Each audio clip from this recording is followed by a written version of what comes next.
Welcome into the OBR streaming network. This is Things I Think I Know About the Cleveland Browns. My name is Brad Ward. My fantastic, always spectacular co-host is back with me, Quincy Carrier. What is going on, Q? Nothing much, man. Nothing much. Enjoying the off season, being able to relax a little bit. I don't know about you, but I think the vibes feel a lot better about this Browns team right now than in last year. So that's good. Yeah, 100%. I think that,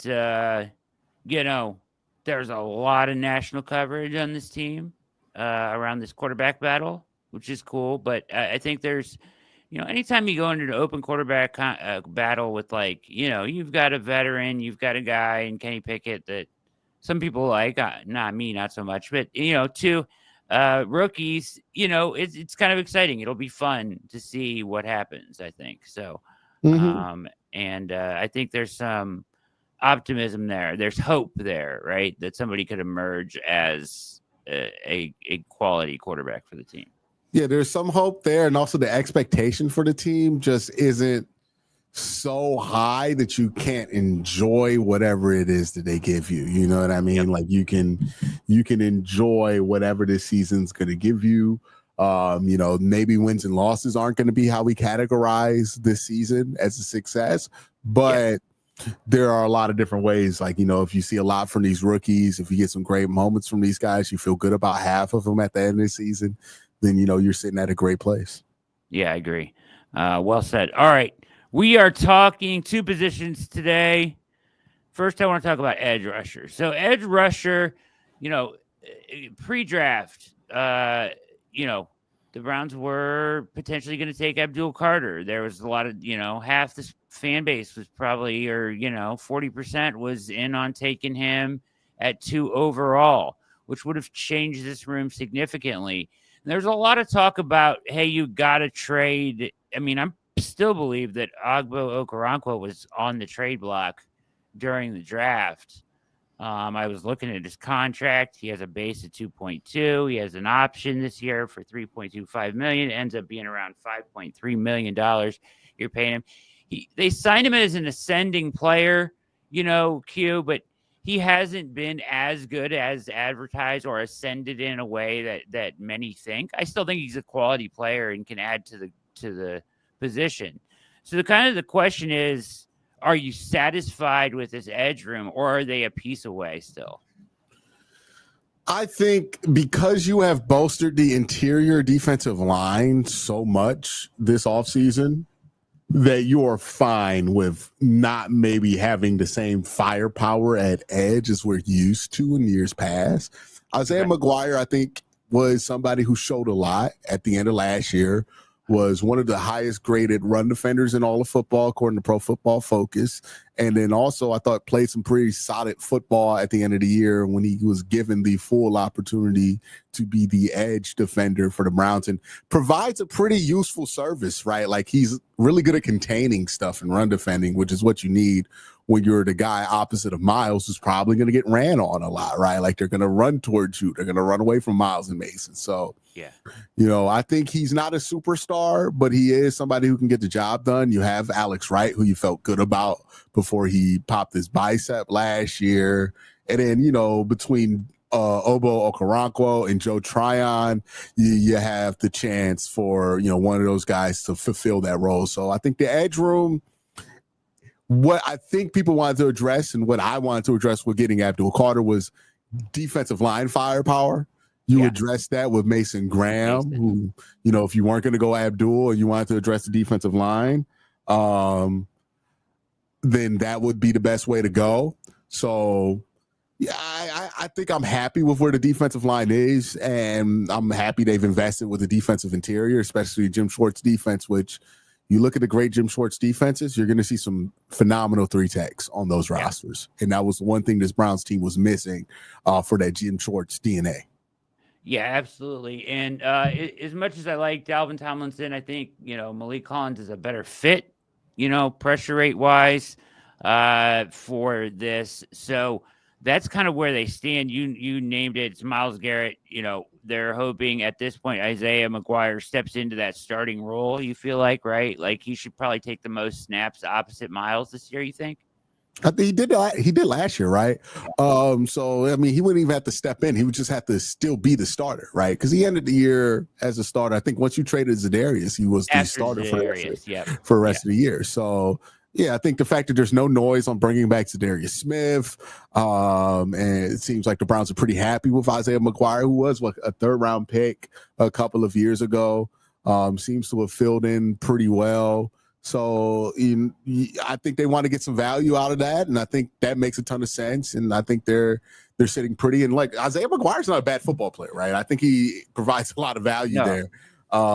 It's just like, is Isaiah McGuire a 15 sack guy, a 10 sack guy, or something like that? No.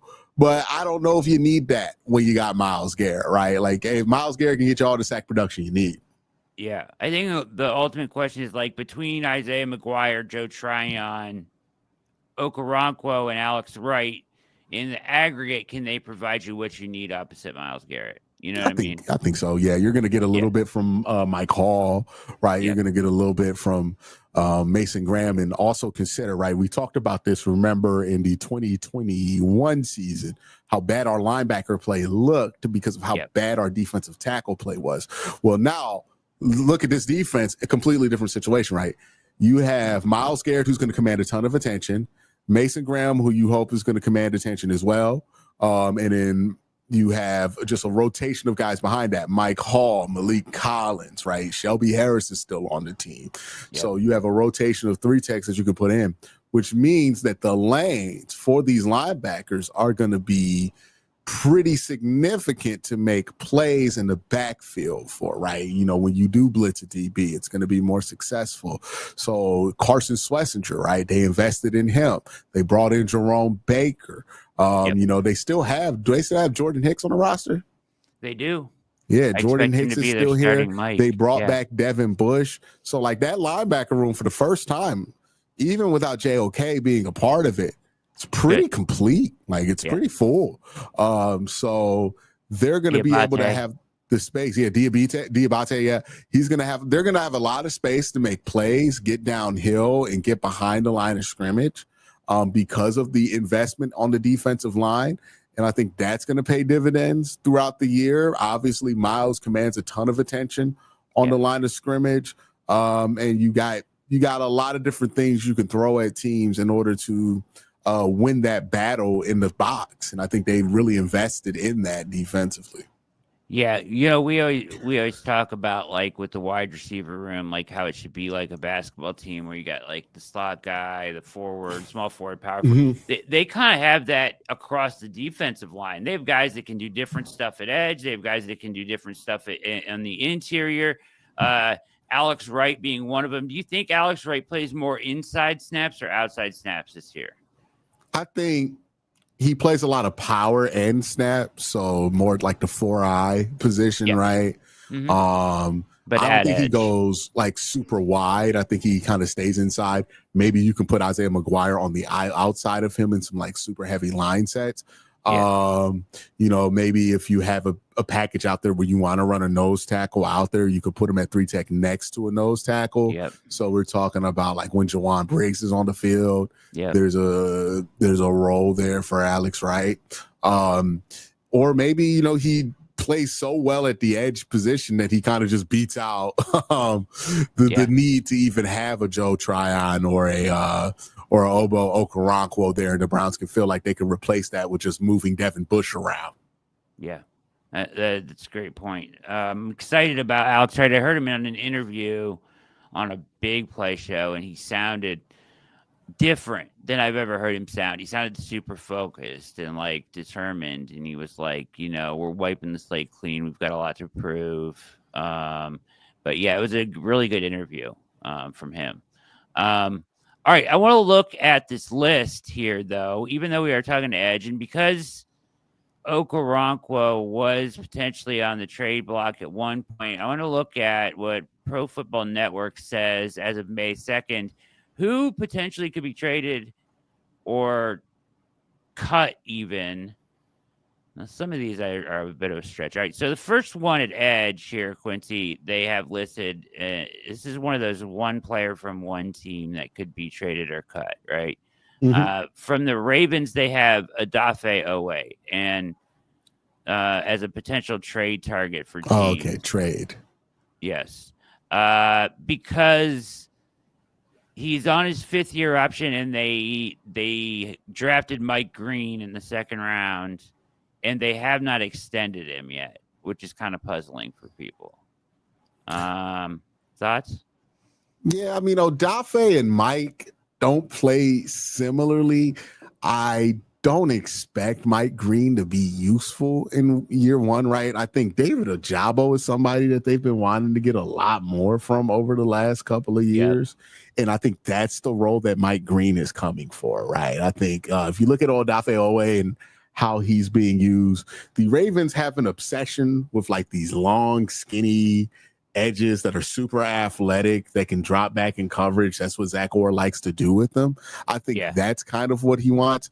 And for like the true edge position guys, I think that's what Mike Green is there to compete with there. So, or to take over for. So I don't think Odafe is going to be the one that shakes loose. I think there's a chance that maybe Ojabo is more available than people think. The Ravens edges have not been great. Like their best pass rusher has been Calvin Noy for like the last couple of years. So they're looking for solutions there, but they try to overwhelm you with sim pressure and just bodies, right? That's what Baltimore tries to do. So if you're going to do that, I think they want to keep as many bodies as possible. The fact that they haven't given him an extension yet, do you think they extend him? Or do you think he goes as a free agent next year away? It depends on his he's play out his 5th-year option good, right? And signed for somewhere else for like a pretty middling deal. He's not so good that you got to extend him right now. I don't think that's the case. Yeah, that's fair. They allude in this article that there is a bit of a disconnect about his true pass rush ability in the building. So interesting. Yeah, that's fair. I mean, again, Calvin Noy has been the production leader on that team. Sure. And that's not what Calvin Noy has ever been known for. Yeah. Second name on here is Buffalo Bills edge AJ Epinesa. Probably not looking to break up the roster. The former 2nd rounder is come dependable part of the rotation, 6.5 sacks in 3 straight seasons. Now entering a contract year, Epinesa is in a far more crowded room with Joey Bosa, Michael Holt in free agency, and Landon Jackson in the 3rd round. Does that make him expendable for Buffalo? It also potentially throws the idea out here about Von Miller. So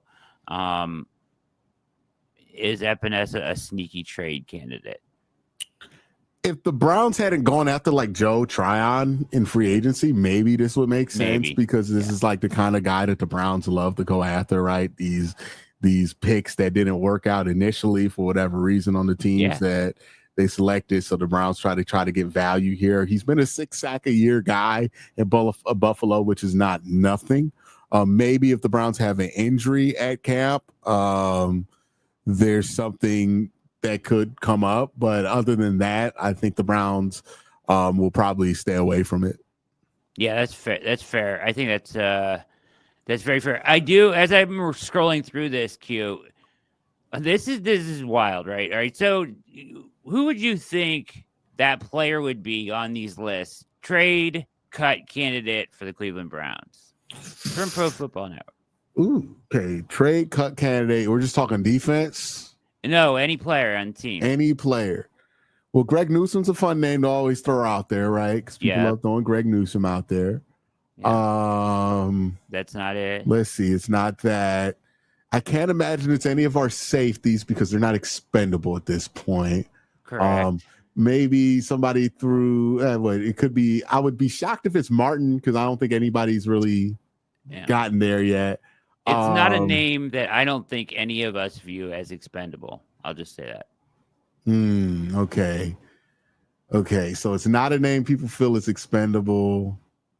It can't be a wide receiver because there's the only one that you could trade realistically is Jerry Jeudy, and there's no shot you're going to put him there. He's their only guy, yeah. Maybe somebody thinks they're getting cute with like David Njoku because we took Harold Fannin. It was That's David. It. Yeah. Yep. Which is mind-blowing to me. Like that, I mean, he is a massive part of their pass game this year, in my opinion. So, that would be mind-blowing to me. But I thought that was interesting that they threw him up there. Yeah, especially since the Browns are trying to play so much power football this year. They talked about it. Joe has talked about it on the Browns podcast where he's like, we're going to run some power, right? Well, you know what you need to run power? Tight ends. You need a lot of tight ends to run power, right? Yeah. So no, they're going to have 3 tight ends at least on this roster, and David Njoku is going to be a huge part of what they want to do if they want to play low yield smash mouth football. So those are the 2 guys that they have at edge, really. On there, there's a free agent. Let me look at this. Are there any free agents out there that interest you still at edge? There was one guy I had a little interest in, but I don't know how they feel at this point. Like, because it felt like Ogbo at one point was gone.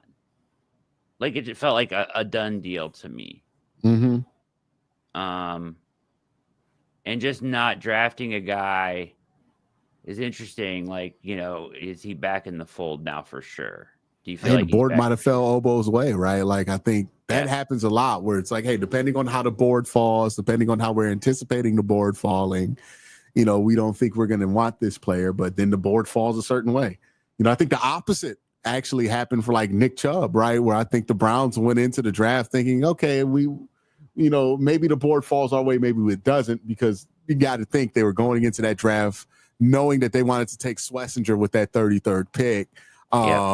And then thinking, okay, well, then we have to wait to the 3rd round to get the running back we want. And maybe that running back would have been Dylan Sampson. But then they got that extra pick and were able to get Quincy Junkins. And then Dylan Sampson fell to the 4th, so they were able to grab him. And they probably walked out the draft saying, well, the board fell our way with the running back. But with edge, bought Ogbo another year. Yeah, it may have, the question is, the $5 million. I know that Jack is not happy about that number for him at this point, because this is the out year in his contract, right? So Von Miller, Matt Judon, Preston Smith, Z, is it still out there? Zadarius, Jadeveon Clowney, we've seen that movie. DeMarcus Walker, Kaiser White. I thought he got a 2-year deal from Carolina. Who's that? Jadeveon. Yeah, he got cut. Wow. That man cannot buy a 2-year deal to save his life. Right. He can't stick anywhere. Who was I looking at? There's so many names on here. It's crazy. After a while, they become obsolete. But I think the tough part about signing a free agent to at this point is a lot of these guys are holding out for competitive teams, right? Yep. What do you think about a guy like Carl Lawson? Coming off a lot of injuries, had a lot of potential. I just don't see that being worth a roster spot, if I'm being honest with you. Like, I think that's the biggest problem I see with it is he feels like he's at the point to where he's a practice squad guy. Okay. And it's just not worth a full roster spot. And I think the Browns are pretty happy with their edge room, with their defensive line in general. And the way that they like to cut down the roster, they consider it a defensive line room, right? They tell you we're keeping 10 guys in the D-line room. So if they have less edges that they can keep out there, but people they feel like are flexible, then they're going to deal with less depth at edge because they can feel like they're making up for it with the amount of defensive line talent they have in total. They have a edge from Tulane in UDFA, Aiden Huntington. You done any work on him or thoughts on him at all? Does he have a chance to make this roster? I know Pete likes him. Yeah, I don't know much about the UDFA class. I'm going to be honest with you. This just is a year where I don't think they're going to roster a ton of UDFA guys. They started this draft with, 12 picks? Yeah. and they whittled that down to 7. Yeah. So they're not trying to roster a ton of guys, It right? They tells told you right something, there. right? Yeah, they told you right there. We're not trying to roster a ton of guys. So I don't know how much we're going to retain from this UDFA class, especially given like this was also a class where, you know, some years like Mahmoud Diabite, where they gave out like these big bonuses, right, to a UDFA, or like they did with AJ Green. I don't think they've really done anything on that level this year to UDFA, which again tells you what the priority of these guys is, which is, hey, man, if you blow us away, you can make the team. But for the most part, we're going to have enough issues trying to get to 53. We don't need more guys.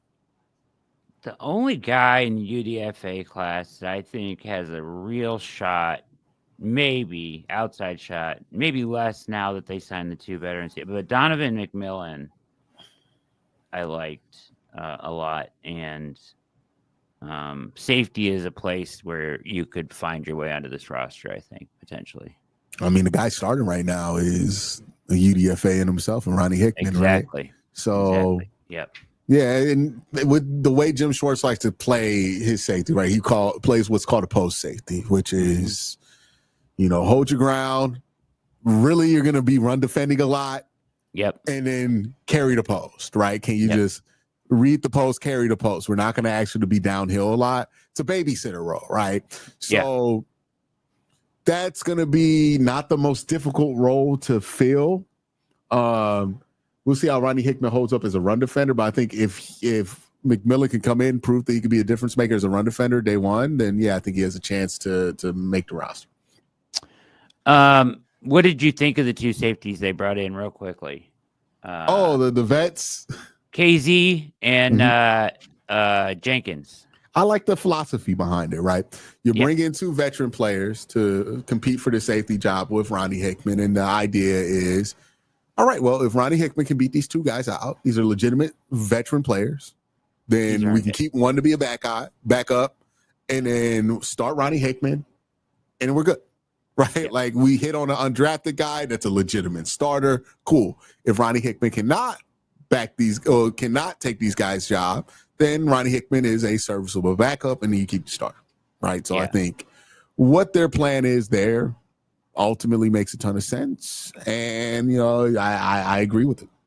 Yeah, I agree too. KZ strikes me as the guy that would play free or challenge him the most, and Jenkins is he's done it all in his career, but more recently in his career he's been more of a box safety. So, but he kind of strikes me as a guy that you could use in the same vein as a Rodney McLeod role, right? Like, he could do it all. Remember, we're not asking for a guy to be, Mika Fitzpatrick out there where we're like, oh, yeah, be rangy, right? So even if somebody is more of a box safety, that matches what the Browns want to do. If you look at a lot of what Juan Thornhill did on the Cleveland Browns last year or the last 2 years, it was a lot of run defending, right? Like, that's what he provided, was good run defending. And that's what they're going to look to replace, is that run defending ability with a little bit more caution when it comes to being that post safety and not taking bait, right? And that's what you worry about with a young player like Ronnie Hickman, is can he get to his run fits, and then can he not take the bait there? So, even if somebody is more of a box safety, I think a post safety role fits them as well.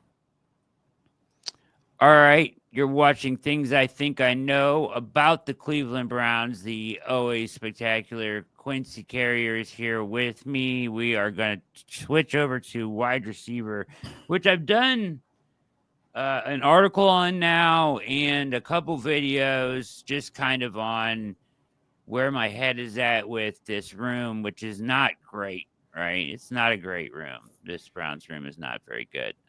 But on the surface, I'm kind of at the point, Q, where like Gabe Davis was a good example when he became available, right? There's a lot of people like, oh, Gabe Davis. What does that do? Like, I don't want to bring in a veteran that's going to take snaps away from the younger guys on this roster. Like, this is the type of year where you find out what Jamari Thrash really is, or anybody else young on this roster, what they really are, right? Mm-hmm. The question is, are there even enough young guys to test in that role. Well, there that you're certainly are intrigued enough about. bodies. But intrigue, there's not a ton of intrigue there for me personally. The truth is, what's happening at the wide receiver position, they can mask it as, okay, we're trying to give guys opportunities. But the truth is that this is the reality of the fact that rebuilding an NFL roster takes more than 1 year to do, right? Yeah. You just can't get to everything in one offseason and do it well. You can try to draft everything and fix every need, right? But, oftentimes roster reconstruction projects are multi-year deals. And this is part of it. Like, it usually, if you look at how the Browns reconstructed a roster when Kevin and Andrew got here, it was a 3-year project, right? Like, the same is true in this one, right? So with these wide receivers, like, yeah, let's see what Jamari Thrash has. He didn't get a ton of snaps. Cedric Tillman, I could be excited about Cedric Tillman. I'm excited about Tillman, yeah. I think David Bell, like, if we're limiting him to, a third, fourth wide receiver role, I think there's something there you can get out of David Bell as well, right? Mike Woods, okay, yeah, let's see what we can get out of Mike Woods. I'm going to be honest, I think this team's going to run the ball about 600 times this year. They're going to run this thing a lot. They got two dudes who are used to taking a ton of carries. And like every time I look at Junkins, I'm like, oh yeah, that's every down back. Like that is a big man. Oh, yeah. He looks like he's built to run the football, right? Like he looks so good too in those footwork drills. He looks so explosive, big. I'm excited about him, yeah, for sure. I watched him do his cuts and like see him physically, and I can't wait I hope I get the chance to see him in person during camp. Yeah. But I was watching him and I thought to myself, it's incredible a dude like that can be drafted in the second round and people are like debating whether that was good or not. Yeah. Like, and Maurice Jones-Drew had him as his fourth best running back in the entire class. He had him as a guy who can start right away and play right away. So, there's a lot there. But the Browns are probably going to run the ball 600 times, which means outside of Jerry Jeudy, who's going to get the number one share of the targets, then David Njoku is going to get number 2. Probably somewhere between Cedric Tillman and Harold Fannin going to get number 3 or 4, right? Then you have to factor in, this looks like a year where you're going to toss the ball to your running back a lot, right? Where else are those targets to be had, right? What are the opportunities that are going to be there at wide receiver? And that's where I find like peace. If like I look at it as pass catcher instead of wide receiving room, then it makes more sense how they've constructed this roster, right? Because they are violently getting away from what they did last year. They're not going to have these like 5 wide sets where they're going to let whoever's the quarterback cook. They're not going to lean on quarterback that heavily anymore. They're going to always have a tight end out there. It's going to be 11. It's going to be 12. Might even see a little 13 out there, right? Like all of this stuff, right? Maybe we finally get 23, right? Right? Or 22 personnel. I don't know if you could run 23, but 22 personnel with 2 tight ends, 2 running backs, right? So maybe that's something that you go out there and you do. But yeah, this is going to be a year where the Browns are going to, play Jim Tressel football, basically, right? Like that's what this necessitates. The downside to that is there's a low margin of error to win when you play like that, and that's why I can't predict this team to be over 500. But it does put a lot less stress on your skill players. I think the real X factor for this wide receiver room is there going to be a quarterback who emerges this season who's not afraid to take the opportunities downfield when they're there? Right. I think that's where Joe Flacco and Shedeur Sanders are very interesting. Right. Yeah. Because what my fear is with Kenny Pickett and Dylan Gabriel said they're going to be so afraid to throw an interception that it's going to turn into that DTR check down nonsense where DTR was terrified to throw the ball downfield. The thing that made the offense look better with Jameis, the thing that made the offense look better with Joe Flacco was that Joe Flacco and Jameis had the confidence and the willingness to say, I'm going to throw that. Right. Yep. And that's what Kevin's offense requires, right? And it does. I've had this conversation. I just had this conversation with Cole. But here's the thing about Kevin. He don't care that you're a rookie, right? Yeah. He don't care how long you've had to learn the offense. The job is the job to Kevin. Yep. And, the guy that's going to get there and be afraid to throw it downfield, that guy might be able to play for a couple of games, but that guy's not going to last that long in AFC North because they'll key in on that and they'll turn that into a nightmare.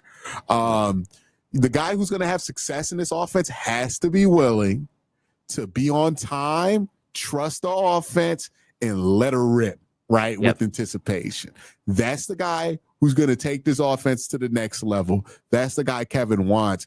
And Joe Flacco's skill set fits that more. Shador's skill set fits that more. Yeah. Where I find the divide interesting and what the internal divide is going to be for Kevin himself is this. Those are the guys who are going to have more success operating your offense. Mm-hmm. They're going to turn the ball over more, right? Yeah. Kenny and Dylan, they ain't going to turn the ball over much. Never. So what are you going to prioritize, right? Exactly. Being able to get those plays or being able to stay away from the turnovers. I think the higher the win-loss record, the more the Browns are going to be afraid of turning the ball over, right? Because if their win-loss record is high, that defense is amazing, right? Yeah. And they'll be fine playing low-yield football because they know they're going to get a lot of possessions. So, but if that win-loss record dips a little bit, they're going to need more out the offense. They're going to need, Joe or Shador to play. So I think a lot of the philosophy that they go with in the season with quarterback is going to tell you about what they think about this defense and how good this defense has looked in camp. Really well said. Yeah, I didn't think about it that way, but that's absolutely right. Yeah, you want to play low risk football with the more success they seem to have, right, on the defense side of the ball, or how many games they can be in, and that's interesting. Certainly. You would love to see somebody like Shador step up and be able to do those things and not turn it over. But to be fair to Shador, not a high interception guy in college. Correct. And the 1 year everybody, including myself, is giving him crap for his 1 year in the Pac-12. Yeah. I believe he was like 27-3 touchdown to interception ratio. Yeah, he doesn't turn it over. Yeah. No, he doesn't throw interceptions. He does have fumble issues sometimes, right? Gets hit a lot, gets behind the sticks. That kind of stuff also going to drive Kevin crazy, but he can work with that. It's the interception stuff there. And I will also give Shador this credit. And I know talking about Shador can be a landmine because, there are people who make sure you want to talk about him the right way and all this stuff. Yeah. But truth is that Shador has some issues. Shador has some good things about him. There are some things that are exceptional for a guy in the fifth round. There are some things that are not that exceptional for a guy in the fifth round, right? His pocket presence needs to be improved. But his ability to run an NFL offense, I think, is a bit underrated. Mm-hmm. Pat Shurmur was his offensive coordinator. Yep. Pat Shurmur's not one of these, I'm going to put the handcuffs on you, offensive coordinators, right? Pat's going to make sure you know how to do everything. You know how to do these protections. You know how to do all of this stuff. I'm pretty sure Dion made it a point of emphasis. No, you need to teach him this because he's going to have to do this in the league, right? This is the kind of stuff that Dion is going to make sure Shador knows. And also Shador, there is something to it. And I remember listening to Joe Thomas talk about this with Miles, where he's like, hey, I want you to understand what I'm thinking when I'm trying to beat you, right? And Shador has the perspective of the greatest corner to ever play on what makes it easy to play against a corner, right? Like you ever talk to corners, they swear they know who's good or not at the quarterback position. They are the most confident in that. So there's something to that amount of things that he has had built into his development that I think for the NFL might be more beneficial than it is in college, where the level of play is that high to where that margin of error stuff starts to matter a lot more. Yeah, I think that's very fair. Stefanski did an interview on 92.3 this morning, and he mentioned in the interview that some of the Colorado staff had been in, not in Dion, but I'm assuming it was probably you just said his name. Oh, Pat Shurmur, some of his position coaches. Yeah. But either way, they had the staff in, he said, to just kind of sit down and kind of mind meld some philosophies and past concepts and stuff like that, which I thought was really interesting.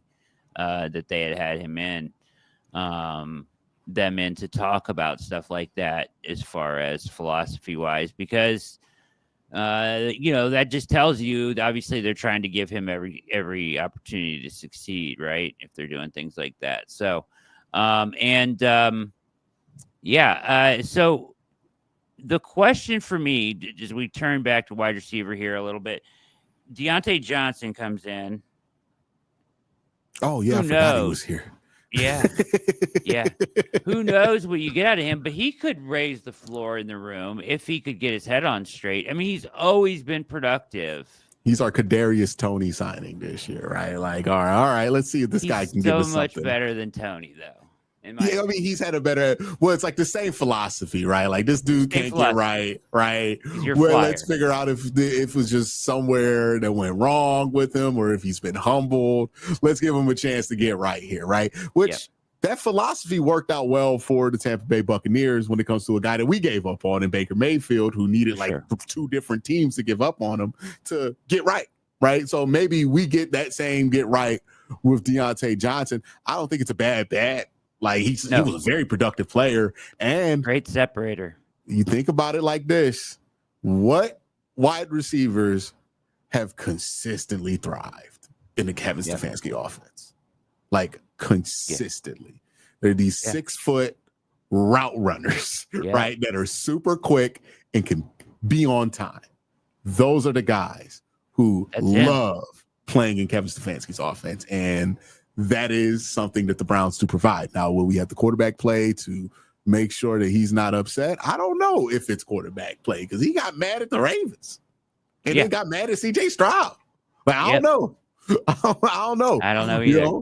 But maybe you're getting him at the right time because what happened to him last year was so ridiculous that, I mean, if he don't understand he got to get right now, then he ain't gonna ever get right. It's never gonna happen. Yeah, or nobody's ever gonna give him a chance.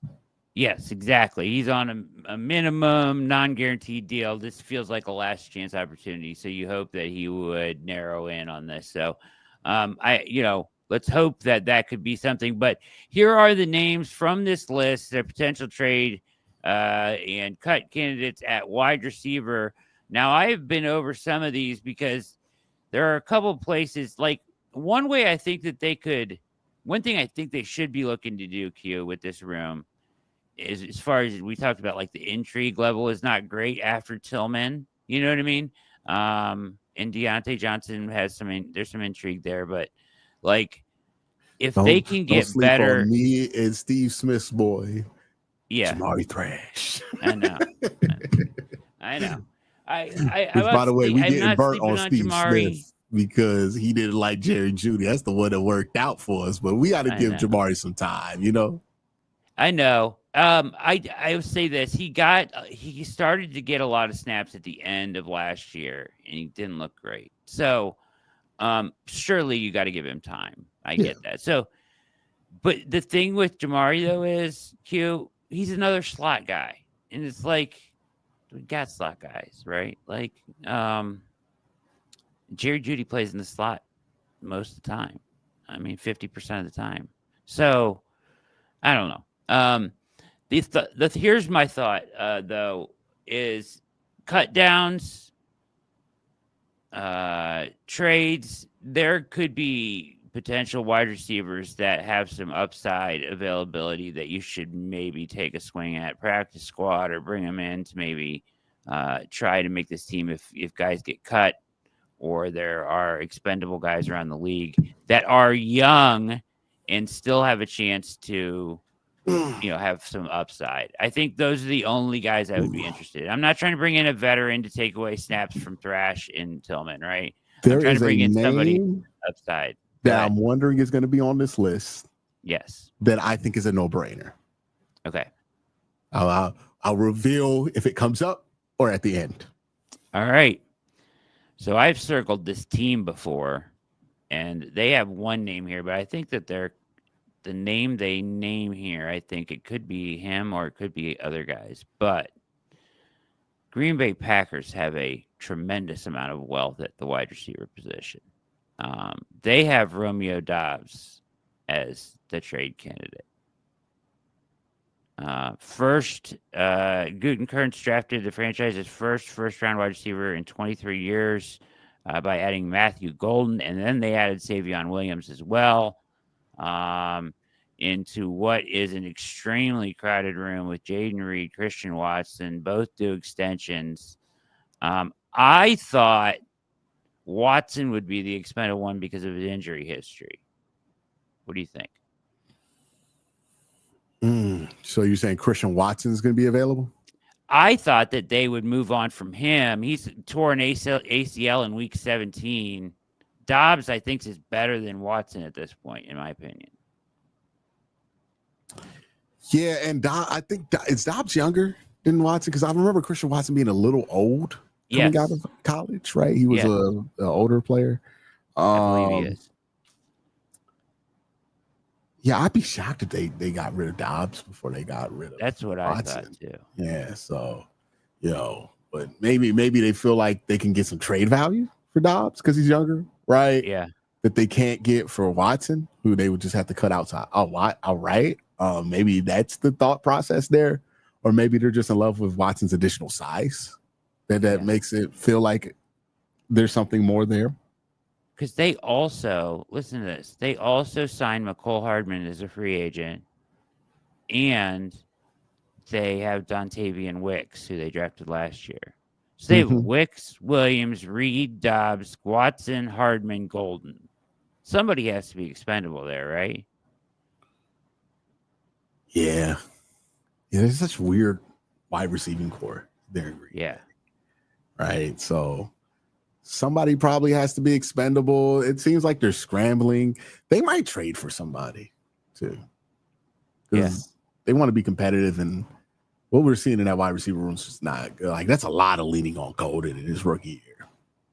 Yeah. That's a good point. Yeah. The guys I don't think they would move off of, I don't think they would move off of Reed, obviously. Do they feel like an Amari Cooper signing team? Maybe. Yeah. I mean, like, maybe it's possible they get rid of both of Dobbs and Watson. Like, they try to make room for some of these veteran wide receivers that are available once it gets closer to camp. And maybe that's what makes what they're doing make a little bit more sense.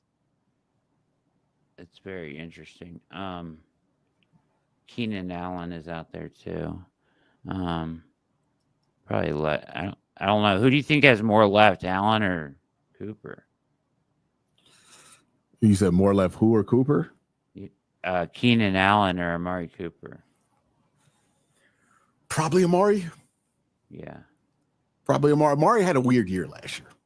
Very strange. If Amari, I think Amari got like 2 more decent years in him. Okay. Because he had that whole contract thing, shows up to camp, a little bit later, out of his rhythm. The whole quarterback thing was awful in Cleveland last year. Gets traded midseason to Buffalo, which is always a raw deal. And then, he had some moments there in Buffalo for sure. But, like, I think more is there than, like, with Keenan Allen, who had a full season and still produced the same level that Amari did without any of the weirdness. Yeah. Yeah. Well said. Agreed. All right. Next name on this list, Houston Texans wide receiver Christian Kirk. The Texans entered the draft. They had brought in Steph Diggs in free agency. Tank Dell may not play this year, is what this Didn't says. They just trade for Christian Kirk? Yeah, the last season. Yeah. Jaden Higgins. That was middle of the year, though, right? Yeah, 1 year, right? Well, I'm saying, like, they did that in the middle of the season, right? I'm not sure about that. I'd have to look at that. But so they did bring in both wide receivers from Iowa State. Remember, Higgins and Noel. They also have, obviously, Nico Collins, who's a baller. And then, however, that means no other wide receiver on the roster is assured of a place on the team. That includes veteran Christian Kirk, whom the Texans just acquired in a trade for a 7th-round pick with the Jaguars back in March. There you go. Mm-hmm. So they made a very small investment in him, a 7th-round pick, and they have tons of wide receivers basically on this team. Is Kirk expendable? Would you be interested? Yeah, I would be interested in Christian Kirk. I think that's Yeah. a veteran that makes sense for this room. I do think you want at least one guy in that room who's had some like long-term NFL experience. I think that's just good for teaching these young guys. Yeah. Um, because I think right now, Deontay Johnson's the oldest guy in that room. Probably. Yeah, it would have to be, Deontay or right? Jerry, like one of them. Yeah. I don't know which one was drafted beforehand, but those are the veterans in that wide receiver Yeah. room, which Yeah. which is Not great. not great. So yeah, I would definitely like to bring in a real vet just to have that presence there.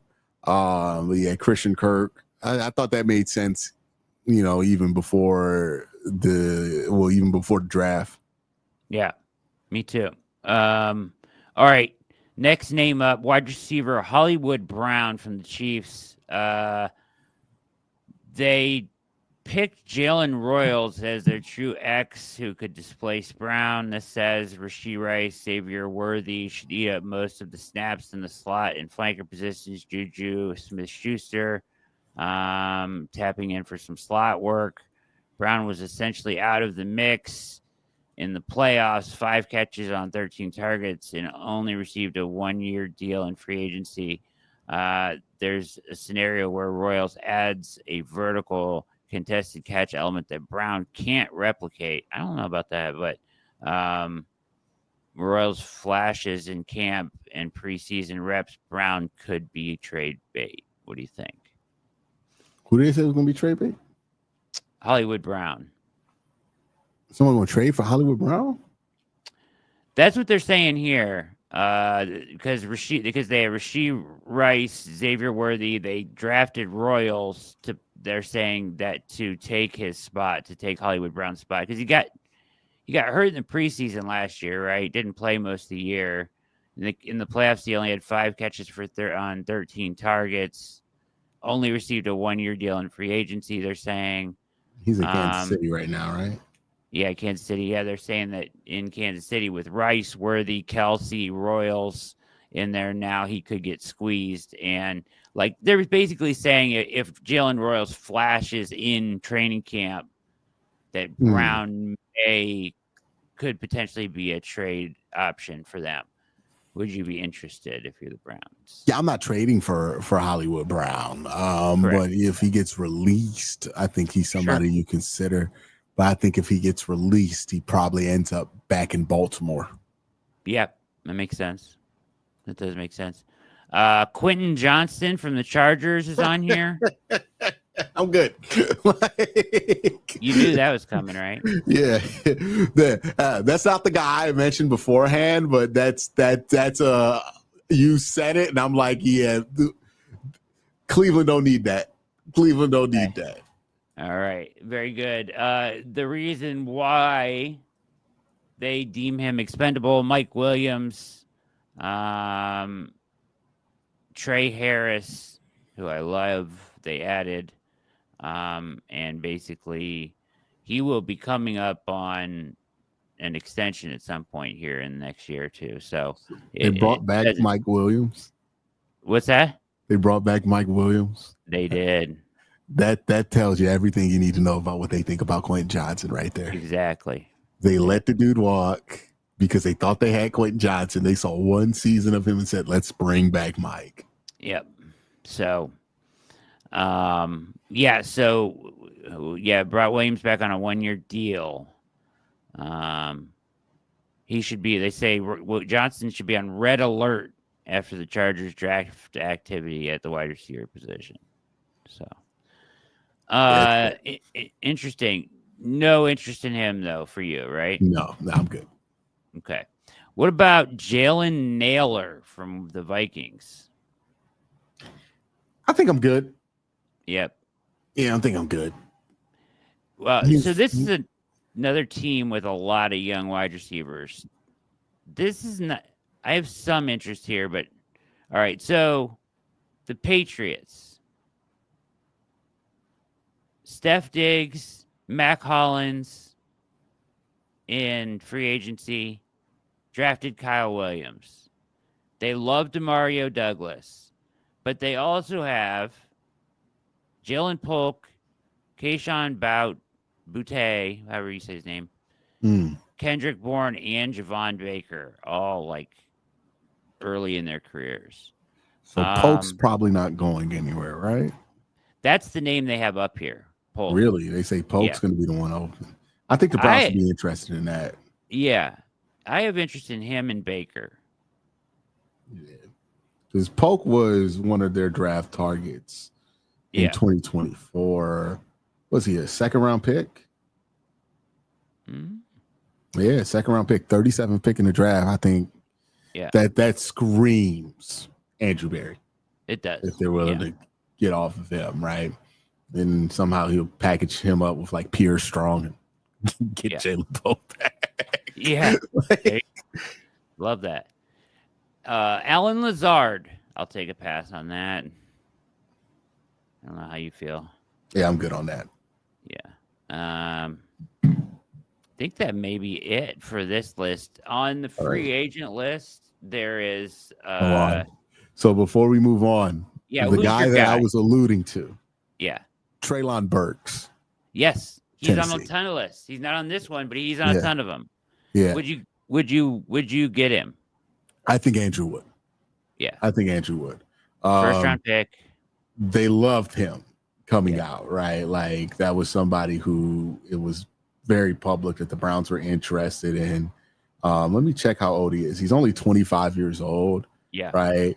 Didn't get his 5th-year option, which makes him a lot more attainable. Right. Yes. So he could get cut. He could be traded for. There's a lot of different ways that it can work out. I think that screams like, okay, Andrew Berry, give this guy a flyer. Was really the difference between giving Treylon Burks some snaps and giving, Mike Woods snaps, right? Like, exactly. It's not that different. No, I totally agree. He was on my trade candidate list. I did it like a month and a half ago. He's a guy I think they should have interest in for sure.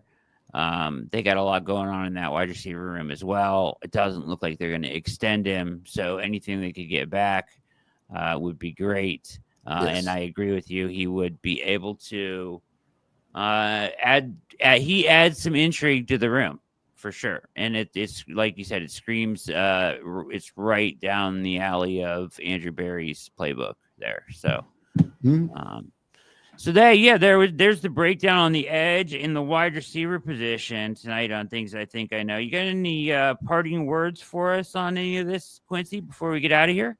Parting words on what the wide receiver room? Anything you want, man. I would say if you are somebody who likes to smoke cigarettes, you can smoke cigarettes at the Cleveland Browns at Huntington Bank Stadium because I don't think you have to worry about there being too much explosion when the Browns offense is on the field, right? I don't think they're aiming for a lot of explosion there. Could be wrong there, but they don't seem like they're trying to boom dynamite people. It seems like they're trying to get the old sledgehammer and move bodies the old-fashioned way. And look, that's a fun way of playing football. I have no problem with it, but that certainly seems like what the Browns are aiming for this year, understanding that they don't have a quarterback. So, it's going to be fun to see them play some smash mouth football, but the wide receiver room looks this way, not because it's an accident, but because that's what they are okay with the wide receiver room looking like. Exactly. And to be fair, outside the Bengals, nobody in the division has an impressive looking wide receiver room at all, right? Exactly. We all have we play smash mouth football wide receiving rooms where it's like there's one guy, a lot of tight ends, and then just we hope we move you, right? And they're playing AFC North football for sure. So that's going to be the Browns' focus this year. We'll see if they're successful in that focus. But if they are successful, at least this will be a team you have fun with. Yeah, agreed. Well said. Everybody go follow Quincy Carrier on Twitter at Quinn_C. Thanks, Quincy. Fantastic as always. Joining me here on Things I Think I Know About the Browns. Have a wonderful weekend, everybody. My name is Brad Ward for Quincy Carrier.